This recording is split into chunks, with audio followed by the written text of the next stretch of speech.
டெல்லி போராட்டத்துல மாணவர்கள் தடி அடிச்சிருக்கிறாங்க. தடி அடி நடந்திருக்கு. பல பிரச்சனை விடிய விடிய அதெல்லாம் பிரச்சனை இருக்குது. இதை பத்தி முதல்வர் உள்ள வாய்ப்பு சொல்லவே இல்லையே. சொல்லணுங்கிற அவசியம் இல்லையே. எல்லாத்துக்கும் கருத்து சொல்லணுங்கிற அவசியம் இல்லை. அது அந்த மாநிலத்தை மேல் அவங்க சொல்ற ஒரு ஸ்டேட்மெண்ட் என்னன்னாக்கா, மேல் அதிகாரி கேட்கறதுனால நாங்க வந்து லஞ்சம் வாங்குறோம். நீங்க அவங்கள சரி பண்ணாங்க, நாங்க லஞ்சம் வாங்க மட்டும் சேர்த்து நேர நெல்குழு நிலைய ஊழியர்களா இருந்தாலும் சரி, டாஸ்மாக் ஊழியர்களா இருந்தாலும் சரி, கீழ்மட்ட ஊழியர்கள் பாதிக்கப்படுறாங்க. இதுவரை மேல்மட்ட ஊழியர்கள், மேல்மட்ட அதிகாரிகள் யாரும் கைது செய்யாததுக்கு என்ன காரணம் நினைக்கிறீங்க? வந்து ஒரு அரசாங்கம் ஒரு நேர்மையான பாதையில் என்னுடைய அமைச்சர்கள் தவறு செய்தால், என்னுடைய அமைச்சர்கள் மீது லஞ்சம் நிரூபிக்கப்பட்டால் பதவியிலிருந்து விலக்குவேன் என்று ஒரு முதலமைச்சர் வெளிப்படையாக பேசுகிறார். எனவே அரசாங்கத்தினுடைய நம்பர் 1 முதன்மையான மனிதர் லஞ்சத்திற்கு எதிராக, முறைகேடுகளுக்கு எதிராக இருக்கிறார்.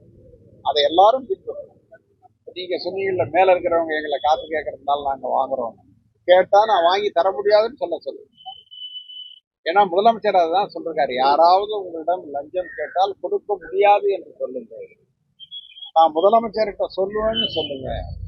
நீங்க போய் வாங்கி கொடுக்க வேண்டிய அவசியம் இல்லைல்ல. நீங்க சொல்றேன், எனக்கு அது தெரியாது. நீங்க சொல்றது நான் சொல்றேன். ஊழியர்கள் இருக்கிறவர்கள் அப்படி சொன்னாங்கன்னா அதுவே மிகப்பெரிய குற்றம். அவங்க ஏதாவது ஒரு வகையில லஞ்சத்துக்கு துணை போறாங்க. யாராவது மேலதிகாரி கேட்டா நான் வாங்கி தரமாட்டேன் சார் அப்படின்னு சொல்லுங்க. ஒன்னும் வேலை போயிட்டேன் சொல்ற குற்றச்சாட்டு. அதற்கும் அந்த எம்எல்ஏவுக்கும் அதற்கும் அந்த அமைச்சருக்கும் சம்பந்தம் இல்லை. நான் என்ன சொல்றேன், ஒரு அரசாங்கம் ஊழலுக்கு எதிராக இருக்கிறது என்பதை உலகமே ஏற்றுக்கொண்டிருக்கிறது. நீங்க அதை கொச்சைப்படுத்துவதற்காக இதை போன்ற விஷயங்களை எல்லாம் கிளறி விடுறது. நீங்க அந்த காலத்துல பெரியார் தான் சொல்லுவாரு, பாட்டி மேகதாதுதான் சொல்றது. மேகதாது எங்க எந்த காங்கிரஸா இருந்தாலும் சரிங்க. கர்நாடகத்துல திமுக இருக்கு தெரியுமா உங்களுக்கு? இல்ல பிஜேபி எதுக்கு சொல்லுங்க. பிஜேபி கர்நாடகாவில் பிஜேபி இருக்கு, தமிழ்நாட்டுல பிஜேபி இருக்கு. தமிழ்நாடு பிஜேபி அங்க கட்டக்கூடாதுன்னு சொல்லிட்டுமா? அது வரைக்கும் அவங்க ஒன்றும் கர்நாடக பிஜேபி சொல்லணும். அதை சொல்லணும்ல. நீங்க கர்நாடகத்துல பிஜேபி இருக்கு, கர்நாடகத்துல திமுக இருக்கு, கர்நாடகத்துல அதிமுக இருக்கு.